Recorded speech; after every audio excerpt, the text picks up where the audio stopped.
যাব।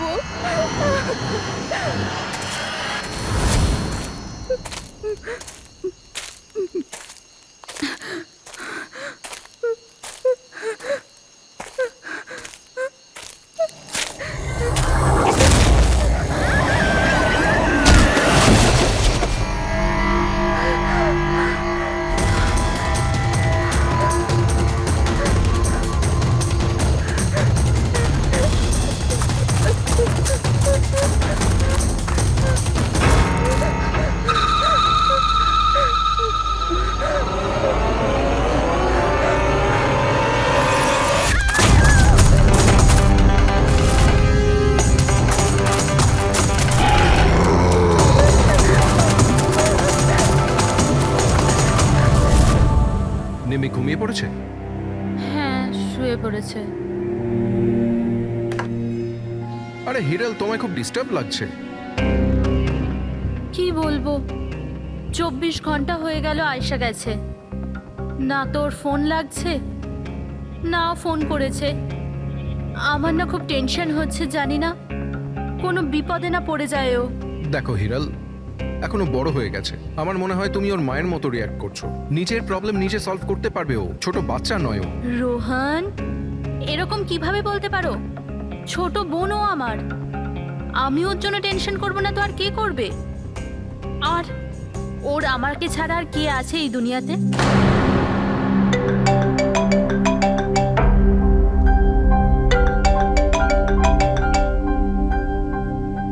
Hello hello, আপনি কি হিরাল বলছেন? হ্যাঁ, আমি হিরল বলছি। আপনি কে?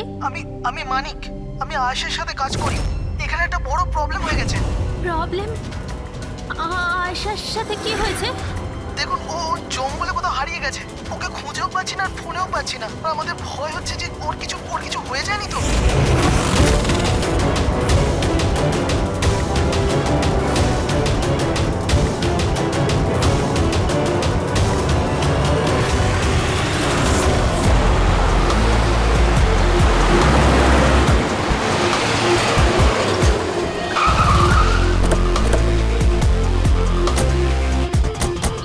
স্যার, ফরেস্ট ডিপার্টমেন্টের লোক ভেতরে আমাদের জন্য ওয়েট করছে, আর আয়েশার ক্রু মেম্বাররা অন দ্য ওয়ে।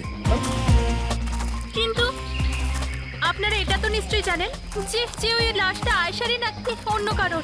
আমি একটা জিনিস বলতে পারি, ও না স্কাই ব্লু কালারের টি শার্ট পরেছিল আর ব্ল্যাক কালারের কার্গো পরেছিল আর হাই পনিও পরেছিল। ওর জামা হাফ ডেড বডির সাথে ম্যাচ করছে কিনা এটা তো বলুন।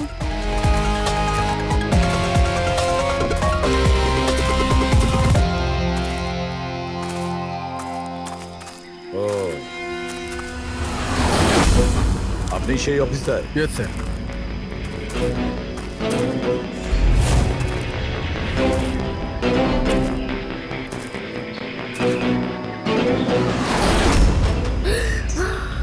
প্রশান্ত?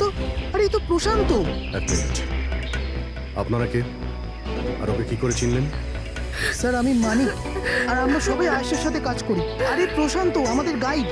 আয়েশা এনাকে লোকেশন খোঁজার জন্য বলেছিল, আর যখন আয়েশা হারিয়ে গেল তখন এই ওকে খুঁজতে গেছিল। এর এরকম অবস্থা, তাহলে আয়শা কিরকম অবস্থায় আছে? না না না, না না, আয়শার কিছু হয়নি, আমি বলছি তো, trust me. Sir please please আমার বোনকে খুঁজে বাঁচিয়ে নিন স্যার, প্লিজ স্যার, প্লিজ বাঁচিয়ে নিন। দেখো, তোমার বোনকে নিশ্চয়ই আমরা বাঁচাবো। আপনি ওনাকে একটু সাইডে নিয়ে যান। স্যার, এই বডিটা আজ সকালেই আমরা পেয়েছি। এই আমাদের গাইড বাহাদুর, এই বডিটাকে প্রথম দেখেছে। এই প্রশান্ত কি একা গিয়েছিল আয়েশাকে খোঁজার জন্য? হ্যাঁ স্যার, কারণ ও জঙ্গলের সমস্ত রাস্তা চিনতো। যত ভালো করেই চিনুক না কেন, রাতের অন্ধকারে ঘন জঙ্গলে বিনা পারমিশনে বিনা গাইডে রাতে ঘোরাফেরা নিজে থেকে মৃত্যুকে ডেকে আনা। তোমরা খুব বড় ভুল করেছো। এই বডিটা এইভাবে পেয়েছি, জানি না দ্বিতীয়টা কি অবস্থায় পাবো। স্যার, আচ্ছা এটা বলো যে এখানে কোনো হিংস্র জানোয়ার আছে? এরকম কোনো হিংস্র জন্তু নেই। ঘন জঙ্গল, হারিয়ে যাওয়ার ভয় আছে। কোনো জন্তু জানোয়ারের আঁচড় তো মনে হচ্ছে না, কিন্তু এটা ছুরির আঘাত বলে মনে হচ্ছে। একে ছুরি দিয়ে খুন করা হয়েছে।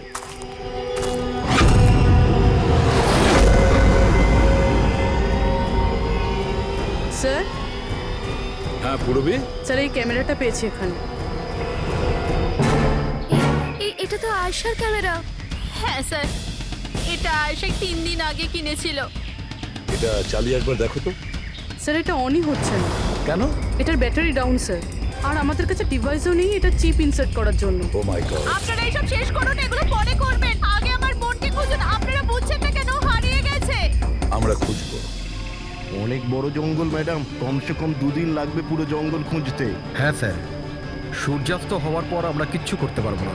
আপনারা সার্চিং শুরু করে দিন, বাহাদুর আপনাদের নিয়ে যাবে।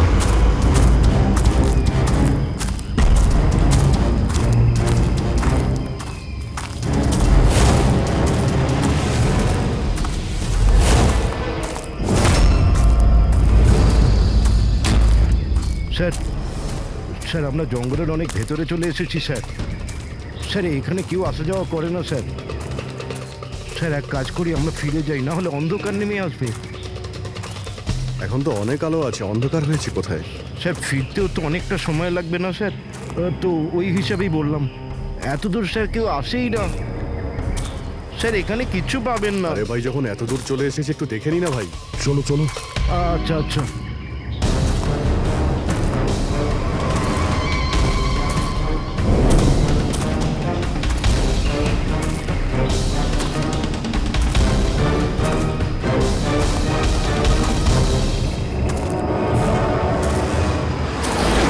তোমরা এই জঙ্গলে ফিল্মের শুটিং করতে এসেছিলে, আর শুধুমাত্র আয়েশাই নিখোঁজ হলো, আর তোমরা ওকে খোঁজার চেষ্টাই করনি। স্যার আমরা খুব ভয় পেয়ে গিয়েছিলাম, আর এখানে ওয়েব সিরিজ শুট করার আইডিয়া আয়েশারই ছিল। স্যার আমরা ওকে আনিনি, ও আমাদের এনেছিল লোকেশন দেখাতে। হ্যাঁ স্যার, এই প্রশান্ত গাইড আয়েশার পরিচিত ছিল, আর এ কাছেই থাকতো আর জঙ্গলটাকে ভালো করে চিনতো। আর আমরা তো রাত্রিরে থাকার পর সকালে বেরিয়ে পড়তাম, সব কিছুই ঠিকঠাক চলছিল, লোকেশনও পেয়ে গেছিলাম। আর এরপর আমরা টেন্টের বাইরে আগুন জ্বালিয়ে খাবার বানাচ্ছিলাম। কটার সময়ের ঘটনা এটা? 5টা-6টা নাগাদ। আর তখনই হঠাৎ আয়েশা নিজের ক্যামেরা নিল আর জঙ্গলের দিকে যেতে লাগলো। জঙ্গলের দিকে যাচ্ছিল কেন? ও বলেছিল যে ও আশেপাশের একটুখানি ভিডিও করে হিরণকে পাঠিয়ে দেবে, আর ও এটাও বলেছিল আশেপাশেই থাকবে আর তাড়াতাড়ি ফিরে আসবে। তারপর অনেকক্ষণ পর্যন্ত যখন ও এলো না, তখন আমাদের মনে হলো যে কিছু গন্ডগোল আছে। এর আগে আমরা কিছু করতাম কি, সেখানে প্রশান্ত চলে এলো। ও জানতে পারলো তো ও নিজেই খুঁজতে চলে গেল। আর ও আমাদের ওখানেই থাকতে বললো। ও বললো যে জঙ্গলটা খুব বিপজ্জনক আর আমাদেরও প্রাণের ঝুঁকি থাকতে পারে। ব্যাস এটা বলেই ও জঙ্গলে ঢুকে গেল স্যার। তার মানে ওই প্রশান্ত আর ফিরে আসেনি, আর তোমরা পালিয়ে গেছো এখান থেকে নিজেদের বাঁচাতে। না স্যার, আমরা ওখানেই ছিলাম যখন চিৎকারটা শুনলাম। 15-20 মিনিট পর্যন্ত একটা মেয়ের। স্যার স্যার ওই চিৎকার শুনে আমরা খুব ভয় পেয়ে গেছিলাম, আর তারপর আমরা ওখান থেকে পালিয়ে গেলাম। স্যার, আমরা খুব বড় ভুল করে ফেলেছি। চিৎকারটা শুনে আমাদের এখান থেকে পালানো উচিত হয়নি, আয়েশাকে সাহায্য করা উচিত ছিল। সত্যিই তোমরা একটা বড় ভুল করেছো। আয়েশার চিৎকার শুনে যদি তোমরা জঙ্গলে ঢুকতে, আয়েশা এখন আমাদের সঙ্গে থাকতো, আর প্রশান্ত ও হয়তো বেঁচে যেত। তুমি তো বলছিলে যে এত ভেতরে জঙ্গলের কেউ আসতে পারে না, এটা কি? স্যার আমি জানি না, কিন্তু এটা আমাদের ডিপার্টমেন্টের কখনোই নয়। জঙ্গলের মধ্যে টেন্ট, দেখছি এর ভেতরে কে আছে।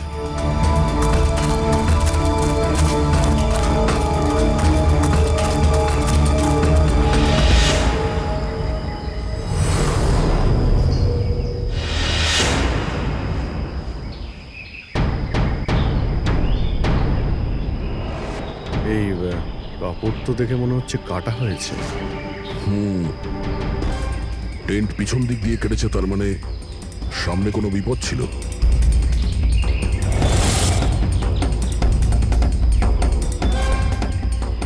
ছুরি, এটা দিয়েই কাটা হয়েছে।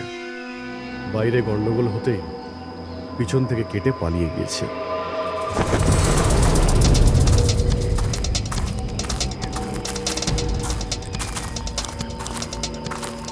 রাতে থাকার পুরোপুরি বন্দোবস্ত ছিল এখানে, বনফায়ার। এই আলু এখানে দেওয়া হয়েছিল। স্যার এত ভেতরে এত রাত্রে থাকার মতন কেউ পাগলই হবে স্যার, না হলে এত ভয়ঙ্কর জঙ্গলে রাতে থাকার কথা ভাববে কি? কোনো নেচার লাভার না কোনো খুনি? এই দেখো,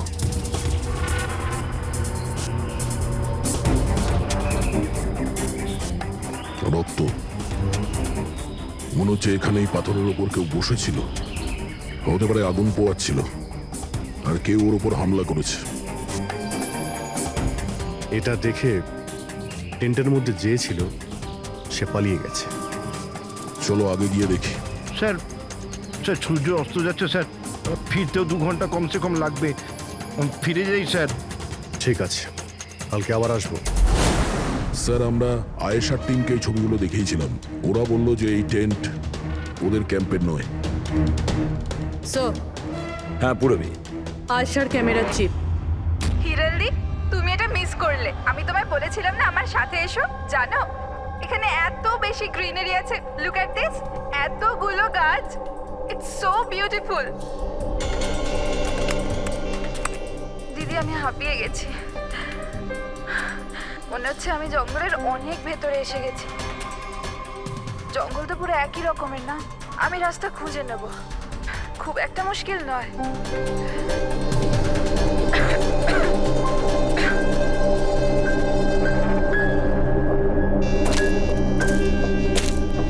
কেউ আছে নাকি ওখানে? কে ওখানে?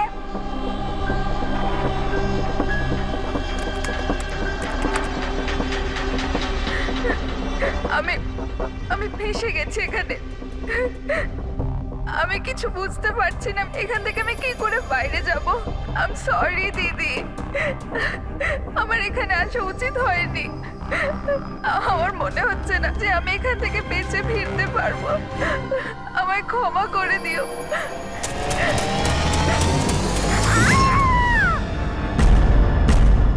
অভিজিৎ, যে কোনো পরিস্থিতিতে এই মেয়েটাকে ওই জঙ্গল থেকে উদ্ধার করতে হবে আমাদের।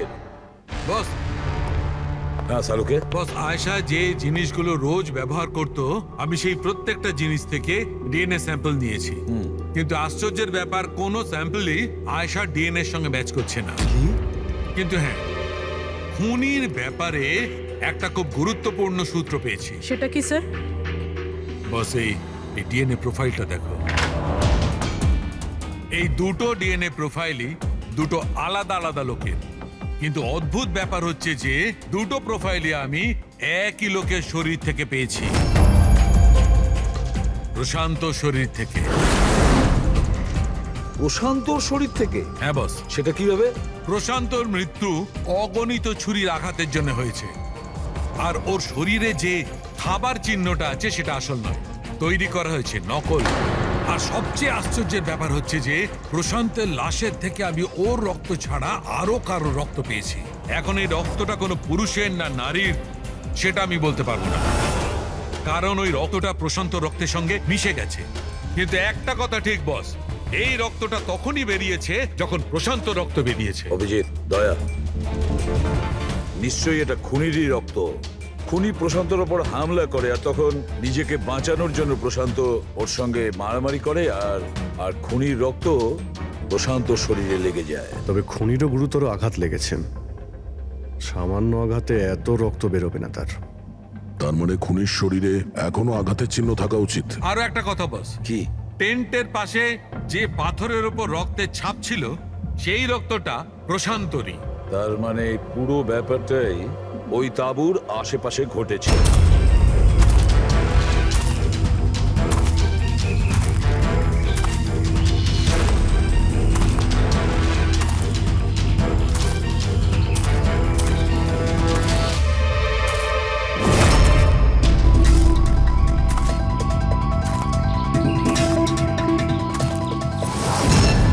স্যার? হ্যাঁ পুরবি? স্যার, এই জুতোটা পেয়েছি। তাহলে কি এই জুতোটা আয়েশার না? তো এগিয়ে গিয়ে দেখি।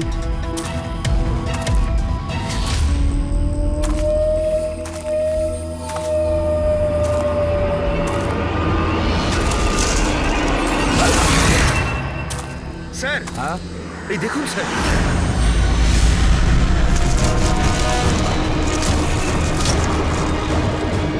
ছুরি দিয়ে আঘাত করেছে স্যারের পিঠে 5 বার। ওকে একটু উল্টে দাও।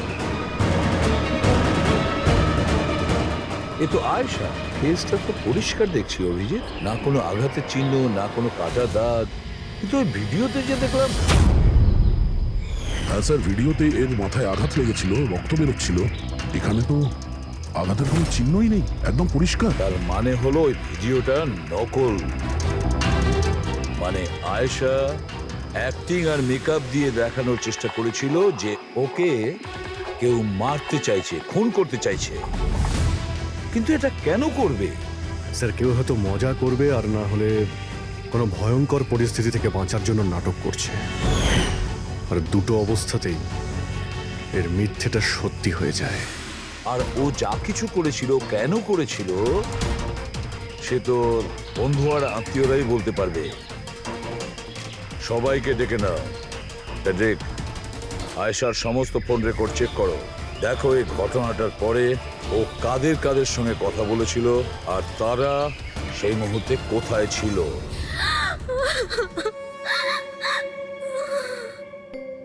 এরা আমাকে কেন ওকে দেখতে দিচ্ছে না? কি বাজে ভাবে মেরেছে আমার বোনকে। আর এরা বলছে যে ও নিজের মৃত্যুর নাটক করেছে, নিজের মার্ডারের নাটক। আর ওই নাটক সত্যি হয়ে গেছে। ভুল বলছে ওরা, মিথ্যে। আমাদের আয়েশা এরকম করতেই পারে না। আপনারা ভুল অভিযোগ করছেন।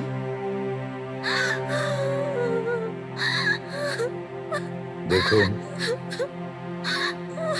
আপনার দুঃখ আমরা বুঝতে পারছি, কিন্তু এই অভিযোগ ভুল নয়, সত্যি। এটা আয়েশার ক্যামেরা থেকে যে থার্ড ক্লিপিংটা আমরা পেয়েছি, সেখানে আয়েশার মুখের উপরে অনেকগুলো ক্ষত চিহ্ন ছিল। কিন্তু যখন আমরা আয়েশার লাশটাকে পাই, তখন ওর মুখ আর গলা পরিষ্কার ছিল। কেন? কিভাবে? এই ভিডিওটাতে আয়েশা মজা করছিল না তো? ওর মজা করার স্বভাব ছিল না তো? একদম না। ওর জীবনে এত সমস্যা ছিল যে ও মজা করবার কথা ভাবতেই পারতো না। ও জঙ্গলে হারিয়ে গিয়েছিল, আর কোনো মানুষ এই সিচুয়েশনে মজা কি করে করবে? অন্য কারো কথা জানি না, কিন্তু আয়েশা এটা অবশ্যই করেছে। আর যদিও মজা করে না করে, তো ইচ্ছে করেই করেছে। কি কেউ এটা কেন প্রমাণ করার চেষ্টা করবে যে তার সঙ্গে কিছু অন্যায় হয়েছে? আয়েশা এরকম কেন চাইবে? হ্যাঁ, ওর ওপর সত্যিকারের অ্যাটাক হয়েছিল, ও মারাও গেছে, ওটা আলাদা কথা। কিন্তু ও এই নাটকটা কেন করেছিল? কি সত্যি কি ও কোনো প্রবলেমে ছিল যার কারণে ওকে এই ড্রামাটা করতে হয়েছিল? হ্যাঁ, ও সমস্যায় ছিল, এমন সমস্যা যার থেকে ওকে মৃত্যুই বাঁচাতে পারতো। মানে তুমি কি বলতে চাইছো? স্যার, হ্যাঁ ফেডরিক, এটা আয়েশার কল রেকর্ডস। বিশেষ কিছু পেয়েছো? হ্যাঁ স্যার, একটা লোক আছে কেতন, সে আয়েশাকে অনেকগুলো মেসেজ আর কল করেছিল। এমনকি যেই রাতে আয়েশা খুন হয়েছিল, সেই রাতেও ওর ফোন জঙ্গলের কাছেই ছিল, 2 কিলোমিটারের মধ্যে। এই কেতনকে? খুনের রাতে ও জঙ্গলের আশেপাশেই ছিল। কে? হ্যাঁ স্যার, ও আয়েশার স্বামী। দুজনে আলাদাই থাকতো। যদি আয়েশা ওর মৃত্যুর নাটক করে থাকে, তাহলে তার পেছনে কেতনের হাত থাকতে পারে। কেতন আয়েশার হাজবেন্ড, আর আপনাদের মধ্যে কেউ এই কথাটা আমাদের বলার প্রয়োজন মনে করলেন না? হ্যাঁ, কিন্তু কেতনের জন্য নিজের মৃত্যুর নাটক কেন করতে যাবে? আমার মনে হয়েছিল যে আমরা কেতনের থেকে মুক্তি পেয়ে গেছি, কিন্তু আমি কি করে জানবো ওই আমার বোনের প্রাণ নিয়ে নেবে? হিরেন, প্লিজ। কেতনই আমার বোনকে মেরেছে। আমি বলছি, তুমি নিজেকে কেতনই সামলাও প্লিজ। মেরেছে। কেঁদো না প্লিজ, কাম ডাউন। আপনারা প্লিজ নিজেদের মধ্যে কথাবার্তাটা থামান আর আমাদের বলুন কি ব্যাপার। আমি আপনাদেরকে বলছি, আসলে আজ থেকে 2 বছর আগে কেতন আর আয়েশার একটা ট্রিপে আলাপ হয়েছিল। আয়েশা কেতনকে বিয়ে করেছিল। তাড়াহুড়োতে সিদ্ধান্ত নেওয়ার শখ ছিল ওর, কিন্তু জানতো না ও এই সিদ্ধান্তটা কতটা ভুল নিয়েছিল। কেতন ওর যোগ্য ছিল না, একটা পাগল লোক ছিল, পজেসিভ ছিল, ওর জীবনটা অতিষ্ঠ করে রেখেছিল। এই জন্য 6 মাস আগে ওকে ও ছেড়ে দেয়। এছাড়া আর কি করতো? আমরা সবাই দেখেছিলাম ওকে কিরকম টর্চার করা হতো।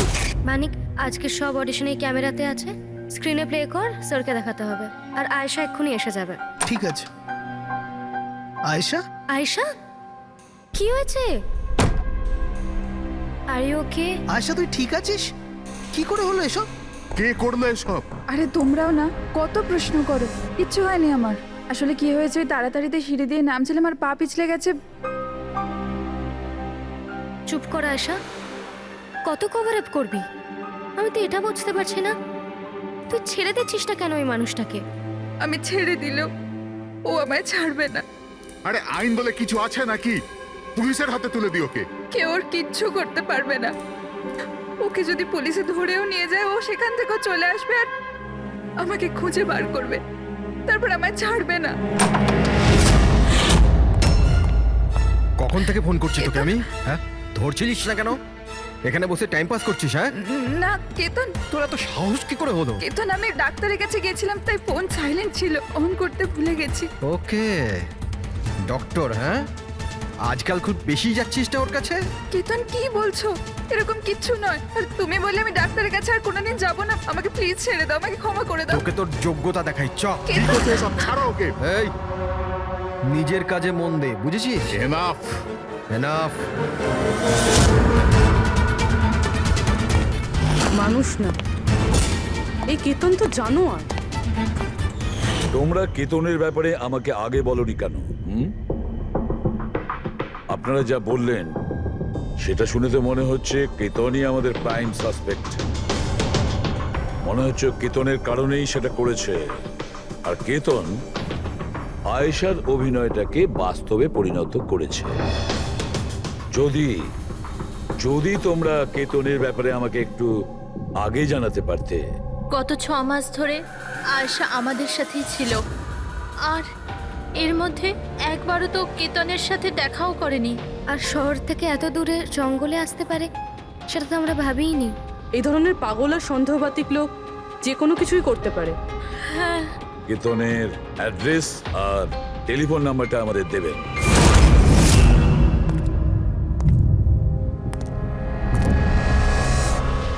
কেতন,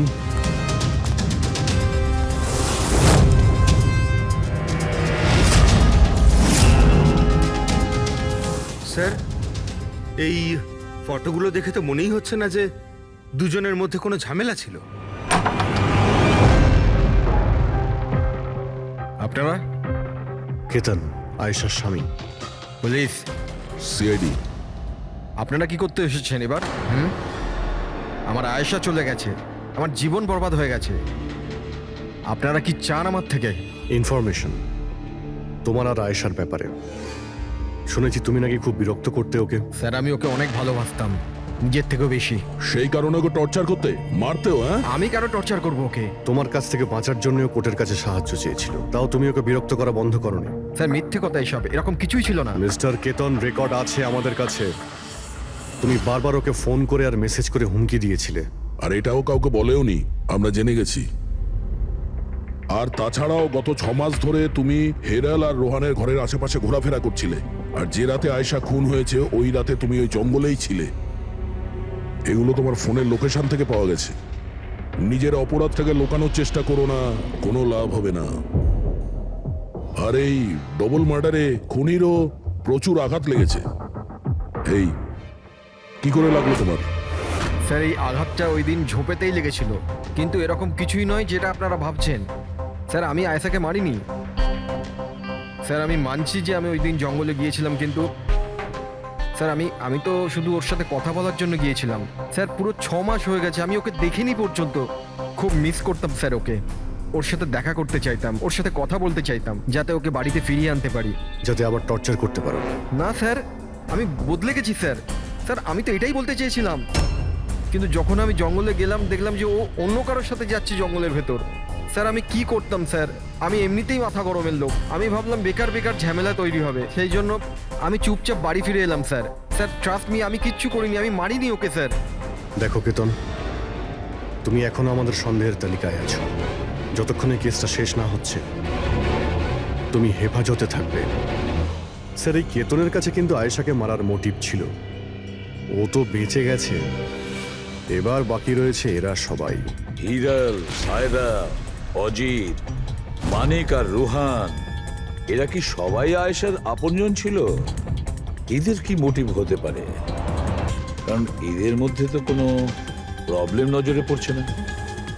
কেউ তো হবে স্যার যার আয়েশার মৃত্যু হলে লাভ হবে। কেউ কি পাবে ও মারা গেলে? সম্পত্তি, টাকা? টাকা? ইন্স্যুরেন্সের টাকা? হ্যাঁ, ইন্স্যুরেন্স। রবি, ফেডরিক, একটা কাজ করো, এই শহরে যতগুলো ইন্স্যুরেন্স কোম্পানি আছে সেখানে গিয়ে খোঁজ নাও আয়েশার নামে ওদের কাছে কোনো লাইফ ইন্স্যুরেন্স পলিসি আছে কিনা। কিন্তু একটা কথা, আয়েশার বন্ধু বা তাদের ফ্যামিলির কাউকে বলবে না কিছু। যদি ওদের মধ্যেই কেউ খুনি হয়, সে সতর্ক হয়ে যাবে।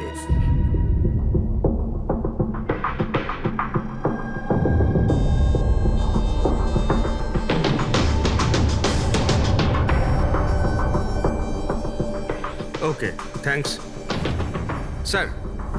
হ্যাঁ ফেডরিক, আয়েশার অ্যাকাউন্টে মাত্র 1 লাখ টাকা আছে, কোনো ফিক্সড ডিপোজিট পর্যন্ত নেই।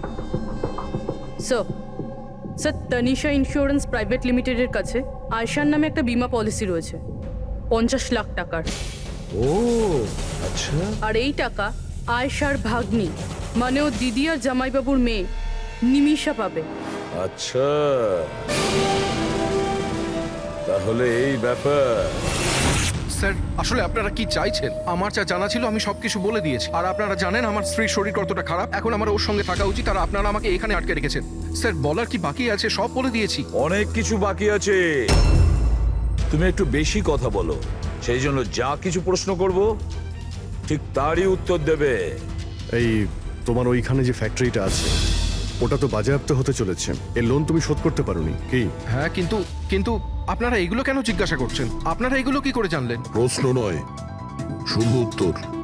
আয়েশা তোমাদের সাথে তোমাদের বাড়িতেই থাকতো না? তাহলে 7 দিনে তুমি ওকে 41 বার কল করেছো কেন? বাহ বাহ বাহ, 7 দিনে 41টা কল এসেছে আয়েশা, দারুণ ব্যাপার। আর তার উপরে তুমি অর্থ কষ্টে ভুগছিলে, তাই না?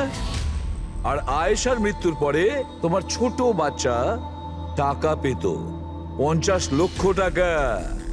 আর ওই ছোট্ট নিরীহ শিশু, সে কি করে জানবে 50 লাখের ধর্ম? ও কিভাবে ব্যবহার করবে? আর ওই 50 লক্ষ টাকা তো ভোগ করতো বাচ্চাটার বাবা, মানে তুমি, রোহন। থামুন আপনারা, চুপ করুন। আপনাদের কথা মতো আমি আয়েশাকে মেরেছি। স্যার, আমার ওপর 15 কোটি টাকার লোন আছে। 50 লাখে আমার কিচ্ছু হবে না। আমি আয়েশাকে মারবো। আর ওটা যা ওর শরীরের ওপর থেকে খুনির রক্ত পাওয়া গেছে, আপনারা দেখতে পারেন আমার গায়ে কোনো চোটই লাগেনি, কারণ আমি ওখানে ছিলামই না। আমি কাউকে খুন করিনি। সব ঠিক করা ছিল। প্রশান্ত সবকিছু সামলানোর কথা ছিল। কি সামলে নিত? হ্যাঁ, প্রশান্ত কি সামলে নিত? বলো, প্রশান্ত কি সামলে নিত? স্যার, আমার ভুল হয়ে গেছে। আমার সবকিছু আপনাদের আগেই বলে দেওয়া উচিত ছিল। আমি ভয় পেয়ে গেছিলাম, খুব ভয় পেয়ে গেছিলাম। কোনটা বলার ছিল আগে? তাড়াতাড়ি বলো। আমি আয়েশার প্ল্যানে যুক্ত ছিলাম। আমরা শুধু ওকে মৃত দেখাতে চেয়েছিলাম। অ্যাকচুয়ালি ওর মরার কথা ছিল না। তার মানে আমাদের সন্দেহ ঠিক ছিল স্যার? সবকিছু ঠিক ছিল। ওই ভিডিওটা নকল ছিল, শুধু কেতনের থেকে বাঁচার জন্য ছিল। আর তুমিও এই প্ল্যানে জড়িত ছিলে? স্যার, কেতন আয়েশার জীবন অতিষ্ঠ করে দিয়েছিল। ও বেচারি চুপ থাকতো, কাউকে কিছু বলতো না। স্যার, একদিন লিমিট ক্রস করে গেল, সব সীমা ছাড়িয়ে গেল। ওর মনে হলো কেতন ওর জন্য কোনো বড় বিপদ হতে পারে। ও আমাকে বলেছিল স্যার, কেতন পাগল ছিল। পুলিশ বা ডিভোর্স ওর কেউ কিচ্ছু করতে পারতো না। আয়েশা ওটাকে পার্মানেন্ট মুক্তি পেতে চাইছিল, চিরদিনের জন্য। আমি হাঁপিয়ে গেছি জিজু। এখন তো ডিভোর্স আমাকে কেতনের থেকে বাঁচাতে পারবে না। যেটা আমায় ওই কেতনের হাত থেকে বাঁচাতে পারে সেটা শুধু আমার মৃত্যু।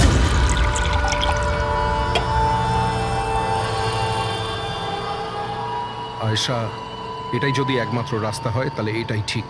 তোমার মৃত্যু তোমায় কেতনের হাত থেকে বাঁচাতে পারে। মরে যাও। হোয়াট? রিল্যাক্স। আমার কাছে একটা আইডিয়া আছে। আমাদেরকে এমন কিছু করতে হবে যাতে মনে হয় আয়েশা মরে গেছে। তোমার সাথে কোনো দুর্ঘটনা হলো বা কেউ তোমাকে মেরে দিল আর বডিকে এতটা খারাপ করে দেওয়া হলো যে কেউ চিনতে না পারে আয়েশা, তারপর তুমি এখান থেকে অনেক দূর চলে যাবে আর তোমার ওই ইন্স্যুরেন্সের টাকা যেটা মিমির নামে আছে আমি তোমাকে পৌঁছে দেবো। 50 লাখ টাকা দিয়ে একটা নতুন জায়গা আর নতুন লাইফ নতুন করে শুরু করবে। কিন্তু জিজু, আমি বেঁচে থাকাকালীন আমার লাশ কোথা থেকে আসবে? ওর জন্য টেনশন নিও না, আমি সব কিছু করে নেব। আমার এক বন্ধু আছে প্রশান্ত, ও আমার জন্য অনেক কাজ করে দিয়েছে। কিন্তু হ্যাঁ আয়েশা, এরপরে তুমি কখনো জীবনে আমার সাথে, মিমির সাথে, হিরালের সাথে কোনোদিন দেখা করতে পারবে না। হ্যাঁ, কিন্তু ওই পাগল লোকটার থেকে তুমি সারা জীবনের জন্য মুক্তি পেয়ে যাবে, তুমি মুক্ত হয়ে যাবে। সবকিছু ঠিক ছিল, সবকিছু প্ল্যান মাফিক চলছিল। আমি আয়েশা আর প্রশান্তর সঙ্গে ফোনে যোগাযোগ রেখে চলছিলাম, তারপর জানি না হঠাৎ করে ফোন কেটে গেল। আমি জানতাম ওখানে একটা মেয়ের মৃতদেহ পাওয়া যাবে, যার ব্যবস্থা আমি বাধ্য হয়ে করেছিলাম। শুধু আয়েশার জামা কাপড় ওই মেয়েটিকে পরানোর কথা ছিল, ওর মুখটা এত খারাপ ছিল যে কেউ চিনতেও পারতো না। কিন্তু স্যার সিরিয়াসলি আমি তো শকে ছিলাম, ওটা মেয়েটার নয় প্রশান্তের বডি ছিল। স্যার প্রশান্ত তো আয়েশাকে সকাল হওয়ার আগেই জঙ্গল থেকে অনেক দূরে নিয়ে যাওয়ার কথা ছিল কোনো সেফ জায়গায়, কিন্তু হঠাৎ করে কি হয়ে গেল স্যার? স্যার আমার যতটা জানা ছিল আপনাদের বলে দিয়েছি স্যার। স্যার প্রশান্তকে কে মেরেছে, আয়েশাকে কে মেরেছে আমি জানি না। স্যার তার মানে তৃতীয় কোনো ব্যক্তি ছিল যে প্ল্যানটার ব্যাপারে জানতো, যে আয়েশাকে চিনতো, প্রশান্তকেও চিনতো, আর ওই সময় ওই জঙ্গলেই ছিল। কোনো তৃতীয় ব্যক্তি? হ্যাঁ, কোনো তৃতীয় ব্যক্তি। তোমার প্ল্যানের হিসাবে টেন্টে প্রশান্ত এবং আয়েশা থাকার কথা ছিল, কিন্তু টেন্টের পাশে একটা পাথরের উপর প্রশান্তর রক্ত পাওয়া গেল, আর ওই টেন্টটা পেছন থেকে ফাটা ছিল। মানে আয়েশা টেন্টের সামনে থেকে যাওয়ার বদলে পেছন থেকে ছিঁড়ে বেরিয়েছে। মানে ও বিপদটা আগে থেকে বুঝতে পেরেছিল। হতে পারে ও প্রশান্তর সঙ্গে যা কিছু হয়েছিল সেটা দেখে ফেলেছিল। ইট ইজ ক্লিয়ার যে ওখানে কোনো তৃতীয় ব্যক্তি ছিল। ও প্রথমে প্রশান্তকে মেরেছে, তারপর আয়েশার পেছনে দৌড়েছে। কারেক্ট। যদি ভালো করে দেখা যায় তাহলে ওই রাতে জঙ্গলে এটাই হয়েছিল যে প্রশান্ত আর আয়েশা জঙ্গলে যায়, আয়েশা টেন্টের ভিতরে ঘুমোচ্ছিল আর প্রশান্ত বাইরে বসে আগুন জ্বালাচ্ছিল। এর মধ্যে সেই তৃতীয় ব্যক্তি ওইখানে যায় আর প্রশান্তর সঙ্গে ঝামেলা বাঁধে, আর সেই ব্যক্তি ওর উপরে আক্রমণ করে আর আয়েশা টেন্টের পিছন দিয়ে পালিয়ে যায়। আর ওই ব্যক্তি প্রশান্তকে নির্মমভাবে হত্যা করে আর আয়েশার পিছনে ধাওয়া করে।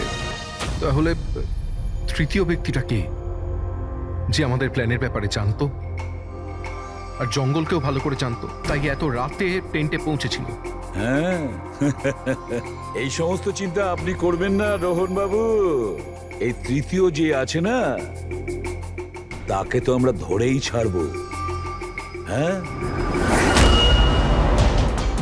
হোক বা না হোক, এই ধাঁধার সমাধান এখানে আছে, এর মধ্যে, কিন্তু আমরা দেখতে পাচ্ছি না। খুনি হবে তো স্যার এদের মধ্যেই কেউ, কিন্তু আমরা দেখতে পাচ্ছি না।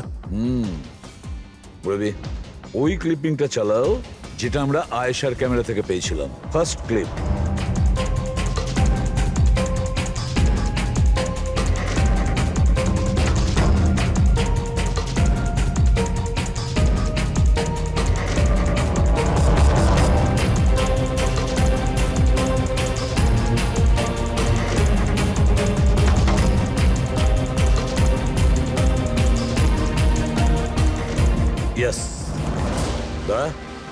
তুমি ঠিকই বলেছিলে, খুনি আমাদের সামনেই আছে, কিন্তু আমরা দেখতে পাচ্ছি না। একটা কাজ করো, সবাইকে জঙ্গলে ডেকে নাও, তখনই বোঝা যাবে। স্যার এখনো আপনারা আমার ওপর সন্দেহ করছেন, যেখানে আমি আপনাদের সবকিছু সত্যি কথা বলেই দিয়েছি। স্যার আমি আমার বউকে কেন মারবো স্যার? আমি তোকে ভালোবাসি স্যার। আমার বোনের খুনিকে খোঁজার বদলে আপনারা আমাদেরই জিজ্ঞাসাবাদ করছেন। আর ওর গায়েব হওয়ার খবর তো আমি হিরাল ম্যামকে দিয়েছি, আর আমরা যদি কিছু করতাম তো আমরা কেন ফোন করতাম? হ্যাঁ, কিন্তু কেউ তো আয়েশাকে খুন করেছে, আর কে খুন করেছে সেটা আমরা জানি। আয়েশাকে খুন তোমাদের মধ্যেই কেউ করেছে, তোমাদের মধ্যেই কেউ। আমাদের মধ্যে কে হতে পারে স্যার? এখনই জানতে পারা যাবে। রোহন, তুমি একটা কথা বলো, আয়েশা রেকির জন্যে তোমার বাড়ি থেকে দুর্ঘটনার একদিন আগেই গিয়েছিল না? হ্যাঁ স্যার, একদিন আগেই গিয়েছিল। আর এটা সেদিনেরই ছবি, তাই না? যেদিন ওর রেকিতে যাওয়ার কথা ছিল। আয়েশার অ্যাকাউন্ট ওই পোস্ট করেছে, তো ওরই হবে। আর আপনারা আমার বোনের খুনিকে খোঁজার বদলে এরকম ফালতু জিজ্ঞাসাবাদ করছেন, আমাদের উপরে ব্লেম করছেন। এতে কি প্রমাণ পাবেন আপনারা? এটাই যে তোমরা আয়েশাকে জীবন্ত দেখেছিলে শেষবার ওই দিনই, তারপরও নিখোঁজ হয়ে গেছিল, তোমরা আমাদের বলেছিলে। আচ্ছা, ও কি কি পরেছিল অপর্ণা তুমি বলেছিলে, তোমার মনে আছে? হ্যাঁ, ও না স্কাই ব্লু কালারের টি শার্ট পরেছিল আর ব্ল্যাক কার্গো প্যান্ট ছিল। হাই পনিও পরেছিল। আপনার তো নিশ্চয়ই মনেই আছে। হিরাল, তুমি কি করে জানলে আয়েশা মরার সময় কি কাপড় পরেছিল? বলো, আরে বলো না। কারণ সেই দিন এ জঙ্গলেই ছিল। এই প্রশান্তকে মেরেছে আর তারপর আয়শার পিছনে দৌড়োয়, ওর পিছু নেয় আর ওকে মেরে ফেলে। আর প্রশান্তকে মারার সময় তোমার গভীর আঘাতও লাগে। দেখাও। হট সারুন, আমার দূরে থাকুন। হ্যাঁ, আমার থেকে।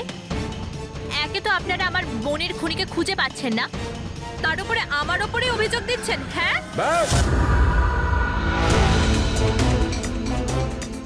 অনেক অভিনয় করেছো, এবার ঠিক করে বলো কেন মেরেছো তুমি আয়েশাকে? হ্যাঁ, আমি মেরেছি আয়েশাকে। আমি মেরেছি আয়েশাকে।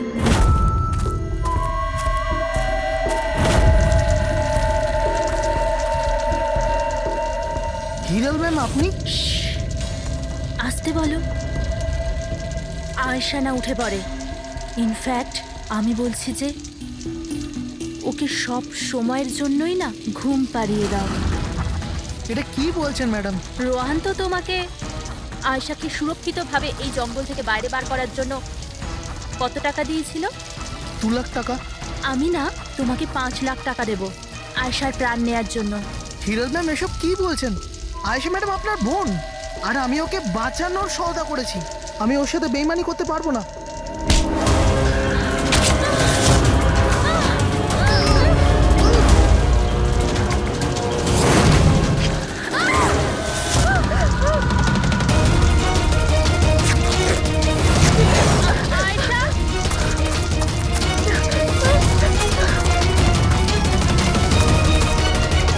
আয়েশা,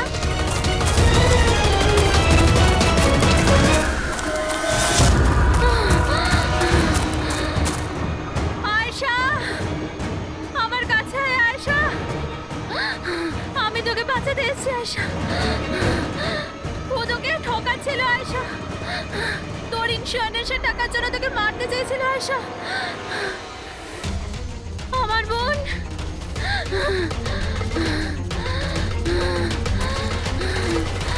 আয়েশা, সরি দিদি, আমি কিচ্ছু জানতাম না এই ব্যাপারে। সরি, আমার জন্য তোমার এত কষ্ট হলো। আমি জানতাম না যে জিজু এরকম কিছু করছে। আই এম সো সরি দিদি। আমার বোন। সরি দিদি। তুই সরি বলিস না। হ্যাঁ, এটা তো আমার বলা উচিত। কেন দিদি? I am sorry. কেন কেন মেরেছো তুমি তোমার বোন আয়েশাকে? আপনারা জানেন না আয়েশাকে।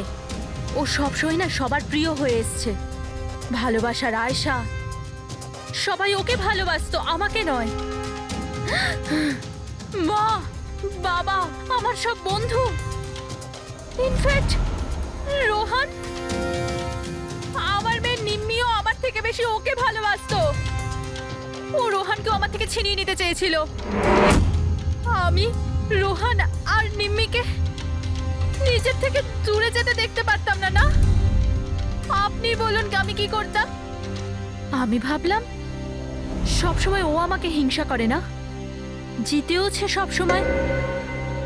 না থাকবে আয়েশা, আর না থাকবে ওর জিত। এর জন্য মেরে ফেলেছি আমি ওকে। হিরাল, তুমি এটা কি করে করতে পারো?